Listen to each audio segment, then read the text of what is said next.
Ashamaa kabajamtoota jaalatamtoota maatii waaqayyoo maqaa waaqayyootiin nagaa isin gaafadha.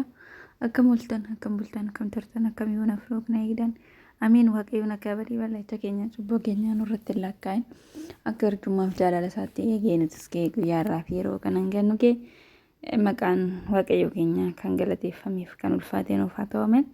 Akkasumallee immoo isa yammanne ishiin kan biraan hafne nuuf isa dhataatee haadha teenya deessuu waaqayyo qulqulleetti dubaroo maaramee ulfinni kabajni galanni si dhafa ta'ame akkasumallee ergamuu wareegamuu tuloota raajota barsiisota akka waaqayyoon kennaa isaanii kenne hunduma isaanii ulfinni kabajni isaaniif haa ta'ame.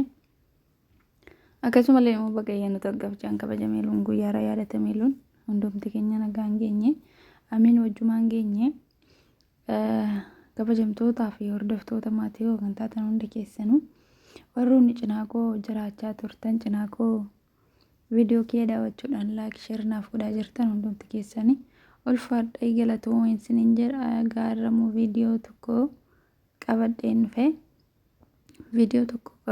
dhufe viidiyoon kunis jireenya biyya ormaa keessatti kan wal qabatudha. Akkamitti akka hojjennee oollu akkamitti akka qarshii argannu እና akkamitti akka itti oollu akkamitti akka itti jiraannu biyya ormaa keessatti maal hojjennee akka qarshii argannu kan ibsudha. Innaa meeqa keenyatu akkatti hojjetee galma ga'aa jira. Meeqa keenyatu akkatti guyyaa aduu osoo hin jenne rooba osoo hin jenne itti dadhabee kaayyoo isaa yookiin immoo karoora isaa galmaan ga'achaa jira. Meeqa keenyatu karoora keenya yookiin kaayyoo biyyaa baay'inni beekaa jira. Meeqa keenyatu qusannaadhaan itti fayyadamaa jira.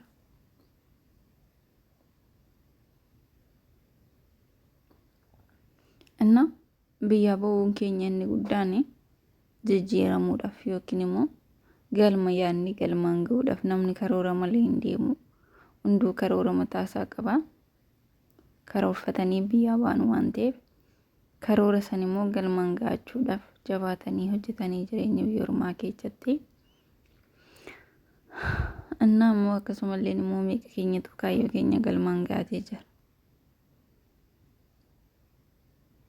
Inni tokkoffaan jireenya keenya keessatti yookiin immoo jireenya tarkaanfachuun duratti karoora qabaachuudha inni guddaan. Jireenya tokko keessatti karoorri hin jirre taana kaayyoo kee macheem galmaan ga'uu hin dandeessu.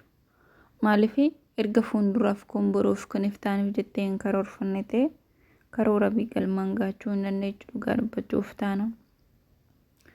Fakkeenya waan tokko hojjechuudhaaf karoorfachuu qabda. Karoora itti baastee karoorfachuu qabda. Akkasumallee immoo kaayyoo biyyaa baanee beekuu qabna. Biyyaan ba'uun keenya immoo jijjiiramuudhaaf waan ta'eef nuti garuu akka itti hojjennee akka itti finnu hin beeku. Garuu namoonni baay'een na gargaari siin jedhanii yookiin immoo rakkanni qarshii na ergedhanii si gaafatan. Qarshiin akka itti dhufu namuu hin beeku dhugaa. Qarshiin akkasitti dhufa aduu keessa deemtee dadhabdee beeloftee kan qarshiin argamu.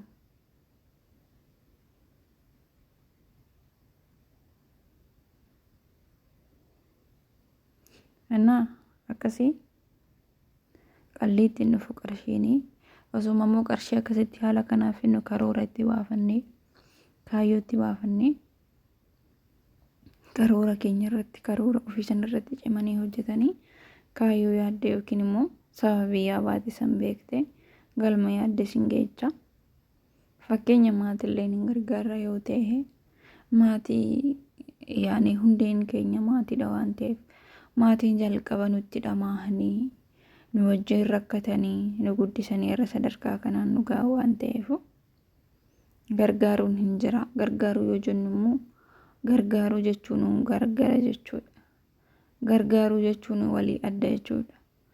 Fakkeenyaaf gargaaruu jechuun ji'uma ji'aan qarshii ergee fi nyaata akka nyaatan nyaata gaarii akka nyaatan uffata babbareedaa akka uffatan osoo hin taane gargaaruu jechuun isaan rakkatan yookiin immoo wanta boruusiif illee maqaa ta'u wanta boruu maatiin keetillee sitti gammaduu danda'an wanta seenaa ta'e tokko gochuudhaaf. Maaliif arrassi kanaan godhadhaa hin jedhee uffanni isaanii bitachuu danda'an waan ta'eef isaan otoo qotiyyoo tokko hin qabneen qotiyyoo tokko itti bitee fi qotiyyoo sun baranas itti fayyadaman bara dhufullee itti fayyadamuu danda'an. Kanaafuu bara dhufullee rakkachuu hin danda'an waan ta'eef gargaaru jechuun kanaadha akka yaada kiyyaatti. Akka yaada namaatti hin beeku garuu kaayyoo biyyaa baanee otoo beeknee nutis jireenya biyya ormaa keessatti dhamaanneet argina waan ta'eef kaayyoo keenyatti fayyadamnee cimnee kaayyoo keenya otoo galmaan geenye natti tola. Oolman Beeruut guyyaa har'aa akkan fakkaatti as keessa oollee zayituunidha kuni gimmaashni hin beektan jedhee yaada.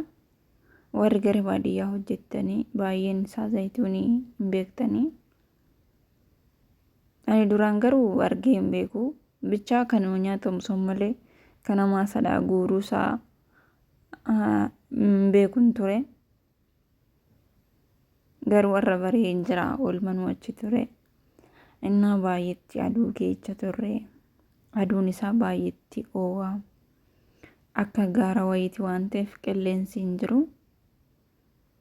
Inni hafuura innaa akkasitti guura oollee faayidaan isaa immoo tokkoffaan nyaatan illeen dabalatalleen zayituunii zayitii irraa ni hojjetama. Akkasuma darbeelleen saamunaa irraa hojjetama. Zayituunii kanarra jechuudha. Zayitiin illee rifeensa namaatiif baay'ee gaariidha. Qaama keetiifuu gaariidha zayitiin namatti tola. Saamunaa illee akkasii.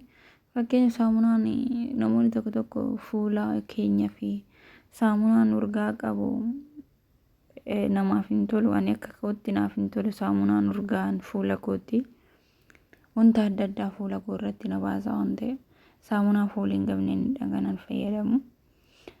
Akkasumallee namoota akkasitti saamunaan kun fayyada. Namoonni barbaadan immoo lakkoofsa kiyya jala isinii teechisa liinkii jala kottana gaafadhaa. Gatii isaa immoo yaaddeenaa ishee gatiin isaa toluma irreen isaa ni argattu na biraan isiniin jedha. Zayitaallee warri barbaadanii saamunaallee warri barbaadanii akkasuma immoo yoo hojii na gargaartanidha kan isinii kennu. Otoo hojii na gargaaree fudhachuun hin jiru. Innaa akkas ture oolmanillee guyyaa har'aa. Kanaafuu karoora biyyaa baanee cimnee yaa hojjennu. Karoora biyyaa baanee galma yaa gaannu. Karoora biyyaa baanee yaa beeknu. Kalecha dogongorre yoo ta'e isaa kalecha dogongorre san duuba deebinee yaadachuu osoo hin taane dogongora kalecha keenya sanirraa cimnee isarraa barnoota barannee biraa dabarru. Isiniin jedha obboloota koo warroonni viidiyoon kiyya isinitti tole laayik sheer naaf godhaa. Akkasumallee immoo koomeentii cimina koo fi dadhabina koo naaf kaa'aa. Viidiyoo koo wajjin immoo haga warri dhumaatti na waliin turtanii guddaa isin galateeffadhaa isiniin jedha. Oolmaan Beeruut keessaa akkas ture. Baay'eellee ni dafqa dhugaa baay'eetti hafuura. Baay'ee tokkotti hafuura aduun nama gubaa waan ta'eef. Akkas ture oolmaan biyyaa har'aa Beeruut keessa. Warroonni kiyyaatti guurtanii jabaadhaa. Warroonni akka dhumaatti na wajjin turtanii galatooma eebbifamaa laayik sheer gochuu keessan hin dagatinaa ulfaadhaa.